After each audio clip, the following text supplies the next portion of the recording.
I want you to imagine that you are at a place where you're comfortable and where you can be creative.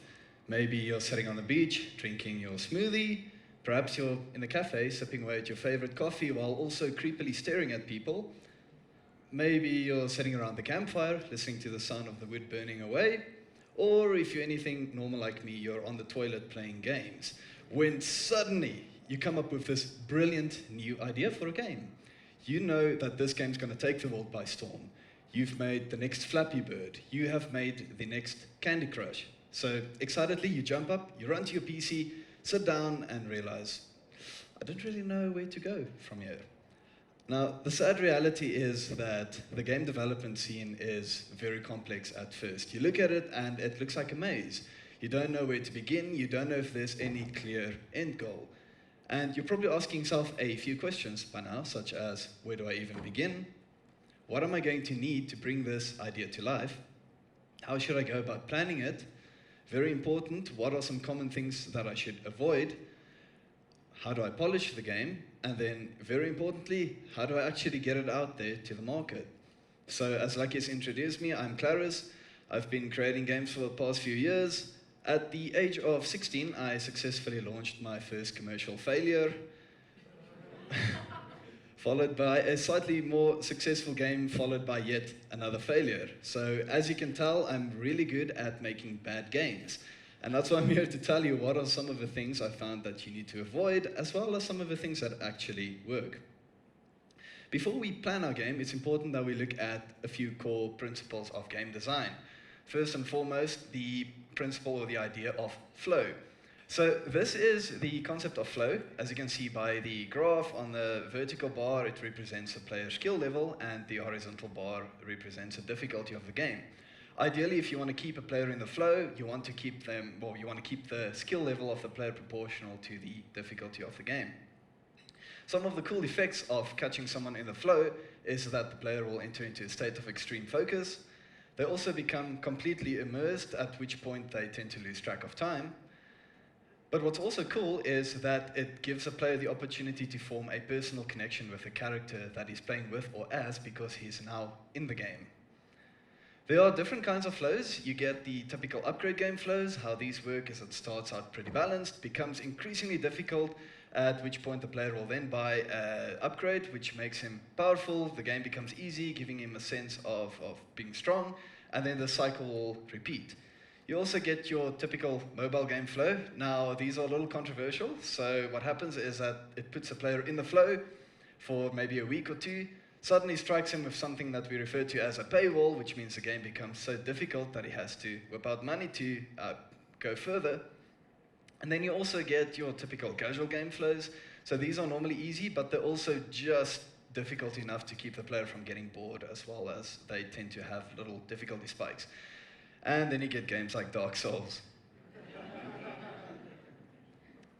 Another core key of game development is something called feedback loops. So as you can see by this graph, a feedback loop is typically something where the player takes an action. That action in turn has an effect, which affects the next action that the player takes. You get two primary ones. You get positive and negative feedback loops. Examples of positive feedback loops in popular games would be things like League of Legends or Dota or any other MOBA. You'll know if you've played these that you'll end up killing the enemy player, which gives you gold, which in turn lets you buy more items, making it even easier to kill the enemy player next time around. You also get negative feedback loops. Super Mario Kart is a good example of this. What happens is if you're in the lead, instead of it directly really rewarding you, what happens is that there are more players behind you, which means more people can target you with their weapons. Now, the thing is, game development has become relatively easy with all the engines out there. The only problem is that it's actually difficult to design them still and to make them stand out. So the problem that we have because of the easy development is that it's going to result in a lot of clones of popular games. Too many clones will result in no visibility. No visibility results in no sales, and before you know it, you'll end up like this guy if you try cloning a game. And that's why we have this cool thing that we call hooks. So what is a hook? Well, it's not what you see there on the screen, though it could be that as well.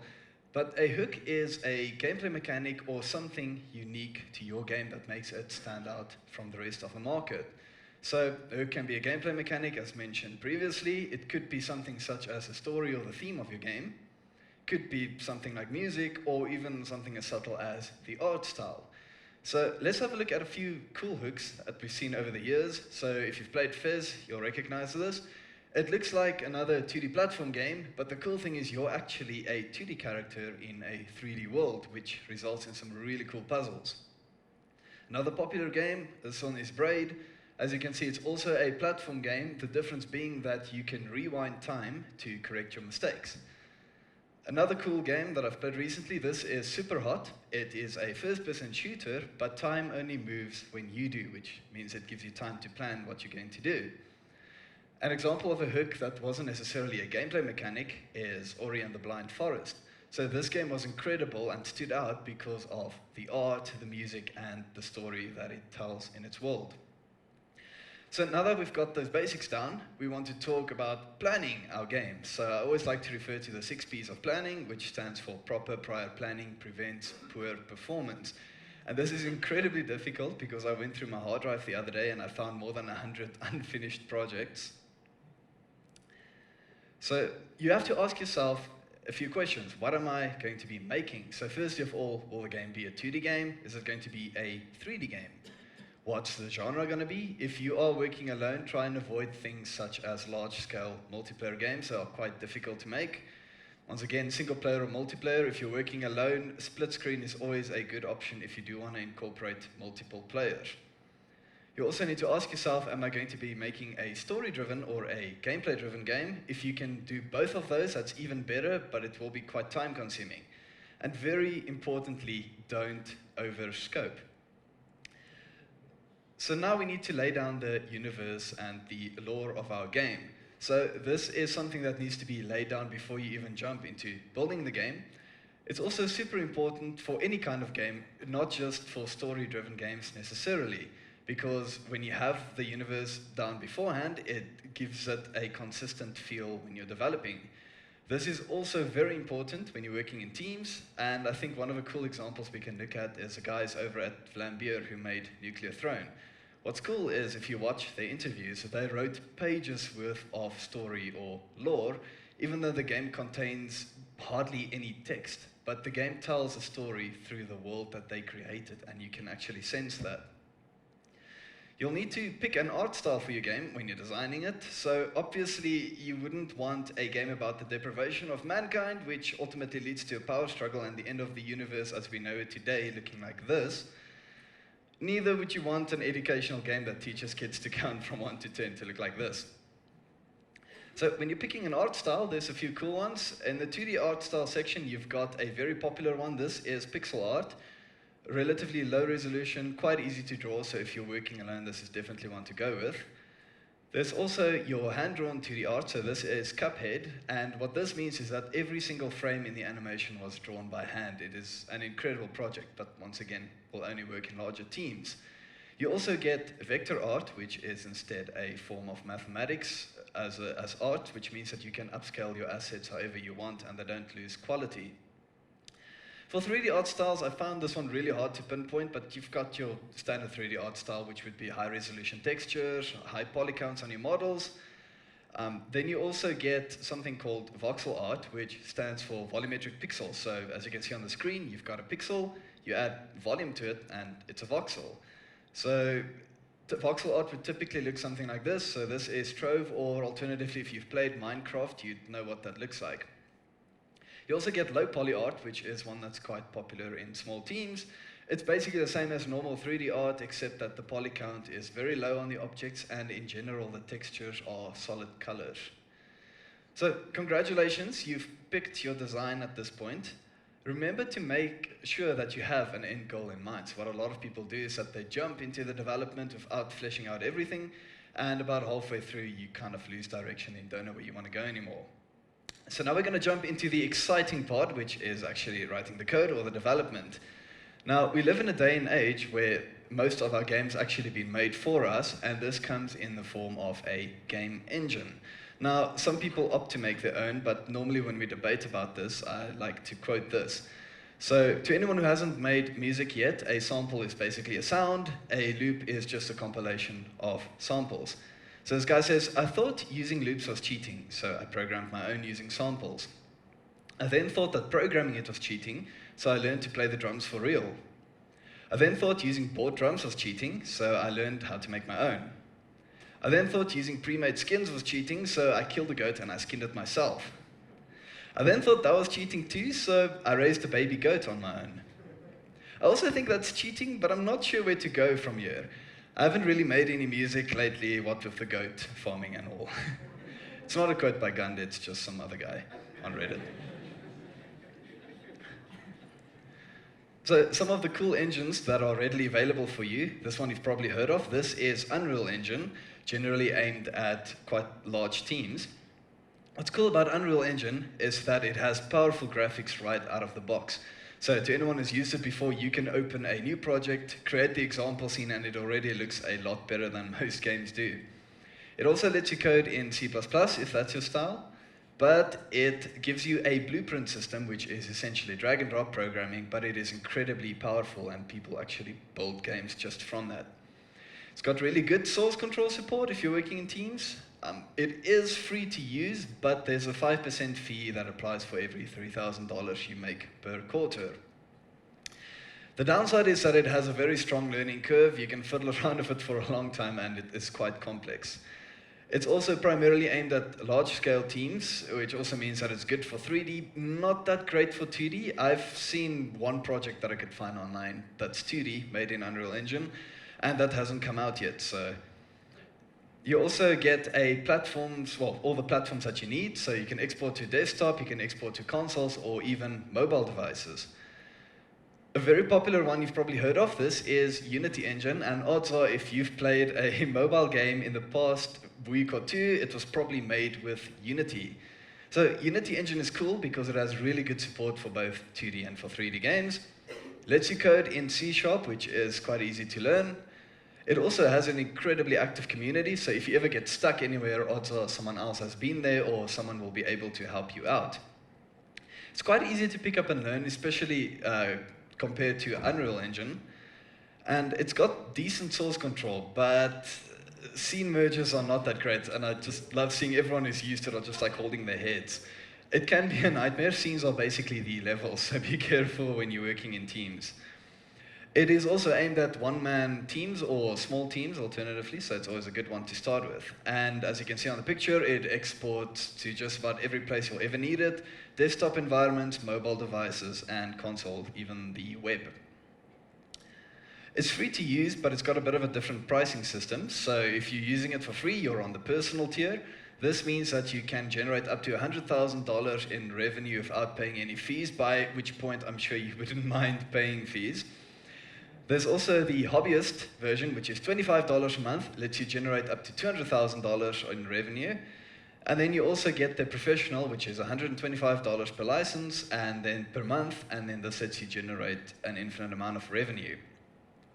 Another engine that you may have heard of in the past is GameMaker. I'm quite biased towards this one because that's where my journey started. So GameMaker Studio only really does 2D. It does 3D, but it's a form of raycasting, and it's a nightmare to work with, so you want to avoid that if you want to make a 3D game. It's incredibly easy to pick up and learn if you just want to make something. It's a good place to start. There are plenty of tutorials available online as well, the downside being that the community is not as active as, for instance, Unity Engine. You could post something on the forum if you get stuck, and it might take them 2 weeks to actually get back to you, if they even do in the end. It also lets you code in GML, which is its own built-in language. Alternatively, you can use drag and drop, but I would avoid it because it's terrible. Also, source control is an abomination, so if you're working in teams, steer clear of this engine. It also supports exports to your major platforms, as well as your mobile ones and your console platforms. It's got a bit of a weird pricing system though, and you can get a free trial, which lets you play around with it for 30 days if you want to give it a whirl. If you want to export to the desktop environments, it will either set you back $40 with a funky looking splash screen, or $100 once off for a permanent license.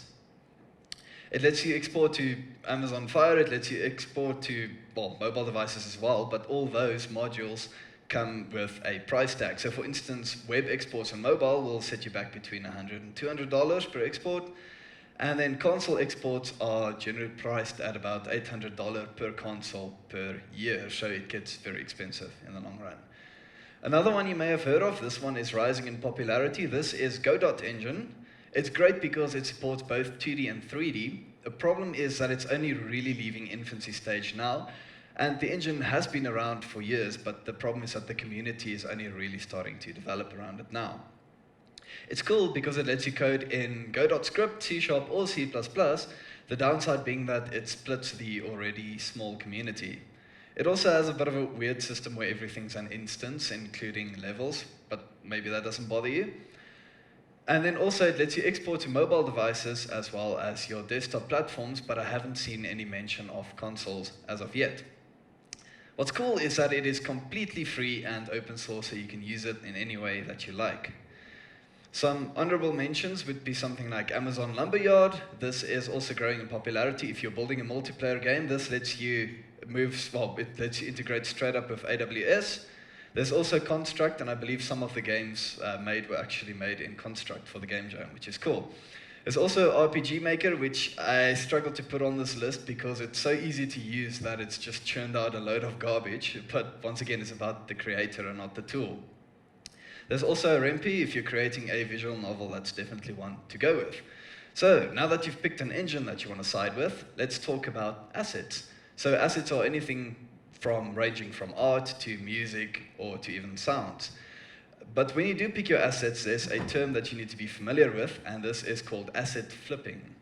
So it's not literally flipping things, which would have been cool, but what this means is that you take something that's already available, something that's been distributed widely, take it, put your own branding on it, and try and sell it. So if you are using assets that you get online, here are a few ones that you need to avoid because people know them as asset flips.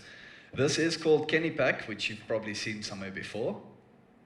There's also this one called Unity. Now this is an example project on the Unity marketplace.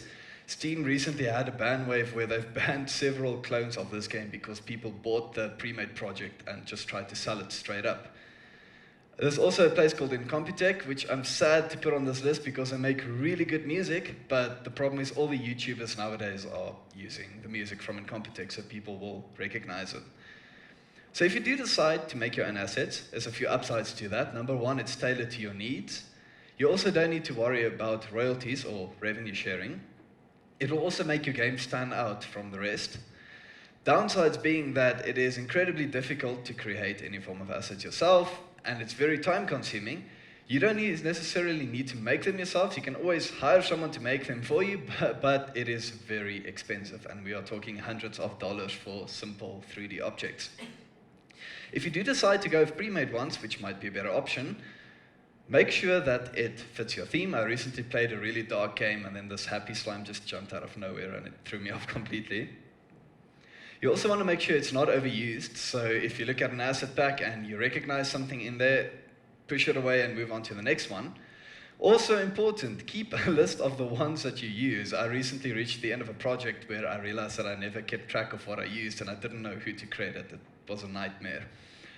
Also make sure the proportions are correct, especially for 2D games. So if you're building a pixel art game, make sure that it's going to be on the same resolution as the rest of your art. Do check the licensing when you use them, and there are a few primary ones which we'll look at now, but the rest will be available online. So public domain means that it belongs to no one. You can even claim it as your own and use it in any way that you want. Personal use only, which you'll see every now and then. This literally just is what it says. You can only use it for your own projects, not to distribute it. One you'll see commonly is attribution 3, which means that you can use the asset in any way that you want and even distribute it commercially, but you have to credit the original creator. You also get attribution non-commercial 3, which is the same as the previous one, except it means that you can't use it for a commercial game. If you've got any other licensing questions, there's a link below, Creative Commons. You can go check out the rest of them there. So now that you're done building your game, it is time to polish it. And when we polish our game, there's something that we like to call game developer's friend, and this is the concept of lerp. Now, when I explain lerp, I like to kick it off with a joke. So, an infinite amount of mathematicians walk into a bar. The first one orders a beer, the second one orders half a beer. The third one ends up ordering only a quarter of a beer, the fourth one orders 1/8 of a beer, and this cycle goes on infinitely. The bartender laughs and pours 2 beers. Now, if you didn't get the joke, you're at the right talk, because we'll be explaining the joke with the concept of lerp. So lerp is basically approaching a value, but never quite reaching it. So in terms of programming, lerp would look something like this. It stands for linear interpolation. So you'll have an origin and a place where you want to move that value towards, and then an amount by which you want to move it towards that value, like let's say 50%. So as an example, origin is 10, our target is 20, and our amount is 0.5 or 50%. The result of calling this function is it will return 15. And when you're smoothing things out, you typically call the lerp function upon that function again. So in terms of the joke, the first mathematician walks in, the bartender pours 1 beer. The second mathematician orders half of the previous one, so you're calling a lerp from 1 to 2 by 0.5, which will result in 1.5. The cycle continues, the next mathematician orders, you get 1.75, 1.875, and it goes on infinitely, and it only ever reaches 2 if it happens an infinite amount of times. So keep that in mind, and now we're going to polish a game by using an example. So as you can see, the core gameplay is there, it works, but it is not really exciting to play at all. So we're going to be polishing a few things. So firstly of all, you will have noticed that the camera just sticks to the player, it feels off, and it makes it difficult to aim actually. So normally we would say that the camera's position is equivalent to the player's position, but when we're polishing our game, what we do instead is we say that the camera's position should be a lerp from its current position towards the player by a certain amount. In our case, 20%. So as you can see, just by one line of code, we've immediately made the game look and feel a lot better. Another thing you may have noticed is that when you shoot, the bullets are there, but it doesn't really feel like you're actually shooting. So say hello to screen kick, or as some people call it, screen shake. What this is we're just taking the camera's current position, we're giving it an offset, and then what's cool is because we're already using lerp to recenter the camera, this will recenter the camera for us. So just by adding a bit of screen kick, as you can see, it immediately looks like we are shooting. So another thing you may have noticed is that it looks like the bullets kind of appear out of the middle of nowhere, and this is due to the fact that we don't have any muzzle flash on our weapon. So there's 2 ways to go about doing this. First of all, you could calculate where the tip of the gun is and just spawn an effect there, which is sometimes difficult and could be compute intensive. Alternatively, a cool trick we can also learn from the guys at Vlambeer is by just changing the bullet's animation. So the first frame of your bullet is a flash, and then the next frame changes it back to a bullet. So as you can see, we added Muzzle Flash, and immediately it looks like the bullets aren't just appearing out of nowhere. One thing you may notice is that the bullets are incredibly small and difficult to see. So here's a list of reasons why you should make the bullets bigger. First of all, we're building a game, not a simulation, so it's meant to be fun. It also adds a sense of weight and impact to the bullet, makes it more visible to the player, so a lot of games makes you like squint to try and keep track of where your bullets actually are, and that's not ideal. And because why not, right?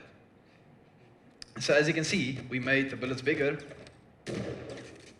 and immediately we have a sense of weight. Another thing you may have noticed is that the projectiles travel very slow, which is not right for bullets. They don't seem to pose any danger. So we want to speed them up, but when we do speed them up, there are a few things we need to keep in mind. So clipping issues are very common. Game logic typically happens 60 times in a second. On the one frame, you'll have the bullet in front of the enemy, and because it's traveling so fast, on the next frame, it will have passed him already, which means it doesn't impact him at all. So say hello to our friend called raycasting, which basically means that we cast a ray from where our bullet is up to where we know it's going to be in the next iteration of game logic.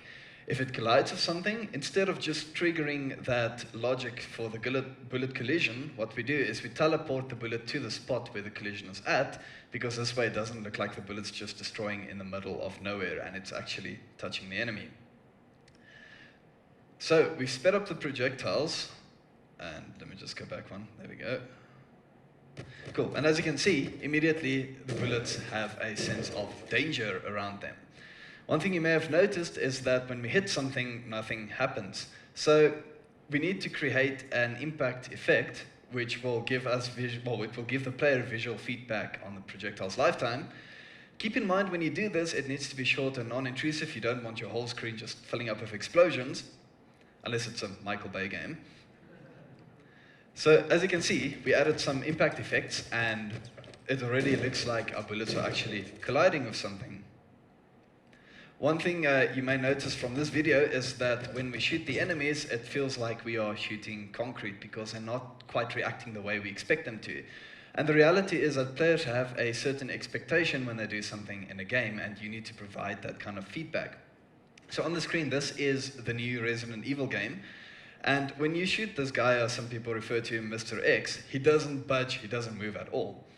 But in this scenario, this is actually an intended effect because this guy is unkillable and you can't stop him. But in our case, the expectation we want to create is that the enemies take damage, or the expectation that we need to fulfill. So we added a few things, and as you can see, the enemies now flash red as well as impact sounds to signify that they're actually taking damage. Another thing you may notice is that the sound is rather... Where am I now? Sorry, my apologies. You'll probably... Cool. So I opted not to do a live demo because I was scared things were going to go haywire, but even the videos don't like me. There we go. So as you can see, the sound is quite repetitive. So there's a saying that goes, repetition is key, but I like to say not for sound because it becomes very annoying quickly.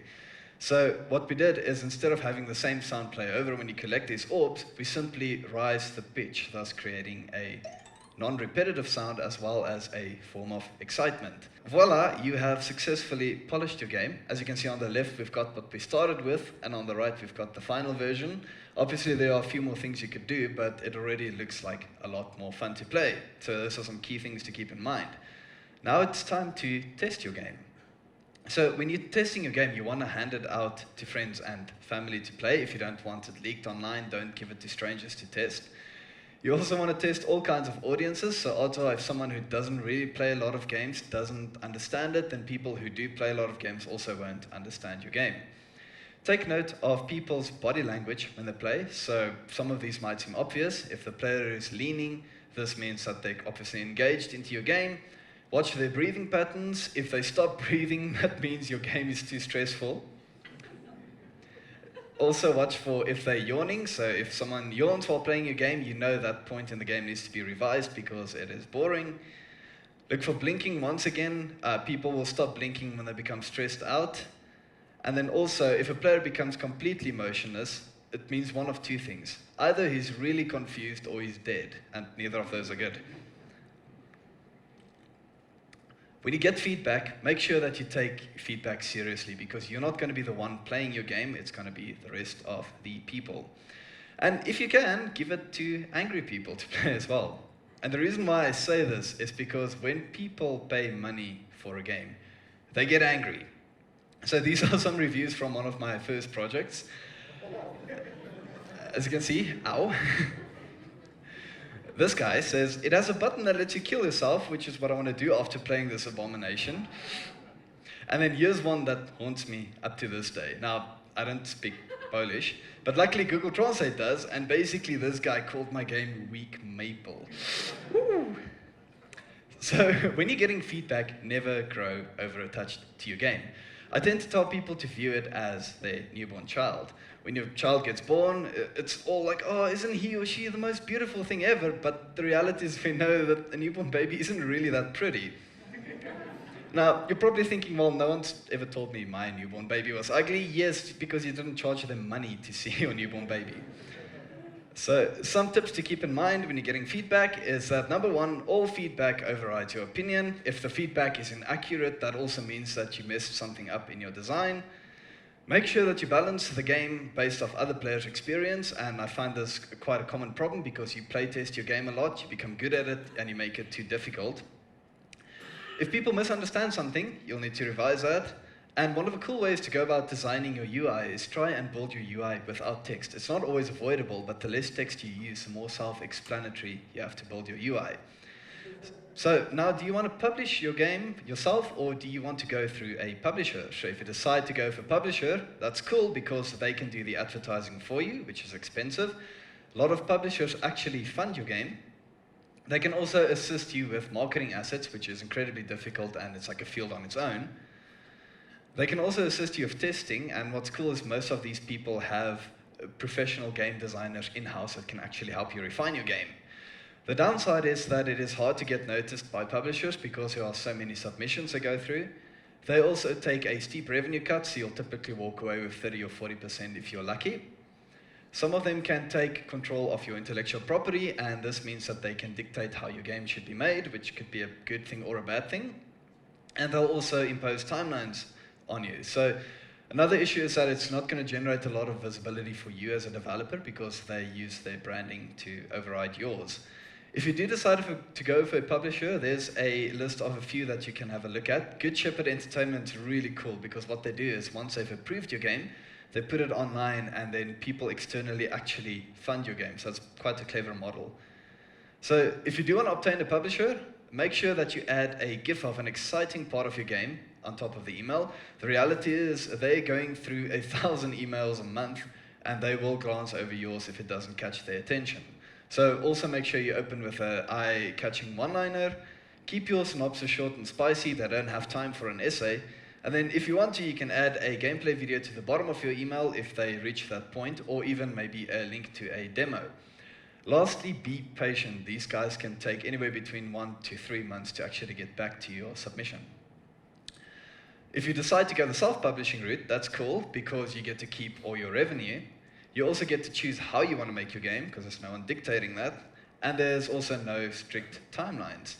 It'll also give you more visibility as a developer, but the downside being that it is incredibly difficult to market, there's no professional external input available if you get stuck anywhere, and it is a lot of work to distribute to each and every platform. So if you decide to go the self-publishing route, first of all, you'll have to market your game, and some ways you can do that is social media, so posting GIFs of your game or updates on a daily basis. You could reach out to small YouTubers and give them copies of your game. You can also send presses keys for your game, and the thing is a lot of people are like, I'll never get noticed by this press, but the reality is that these guys are looking for content to write on, so you might be in luck. Another popular method I've seen recently is vlogs, so people record themselves developing their game, as well as how they juggle their work-life balance. Alternatively, you could save up for a marketing campaign, but just know that this will set you back quite a lot of money. So now that you want to self-publish, you need to know where can you distribute your game. On consoles, it's straightforward. Each console has its own store, but when you come to the field of PC, it's a little bit obfuscated. So these are some of the stores you can look at primarily. You've got the Epic Games Store, Good Old Games, Steam, and the Humble Store. Normally with these, you'll submit a form, they'll review it, and if they approve it, they'll put your game on the store, the exception being Steam, where you only have to pay a licensing fee up front. Or if you're planning on just distributing your game for free to get some exposure, these two sites, GameJolt and itch.io, are definitely worth looking at. So now it's time for you to launch your game, at which point it might either be a spectacular launch, or it might just be a spectacular failure, which is unfortunately very common.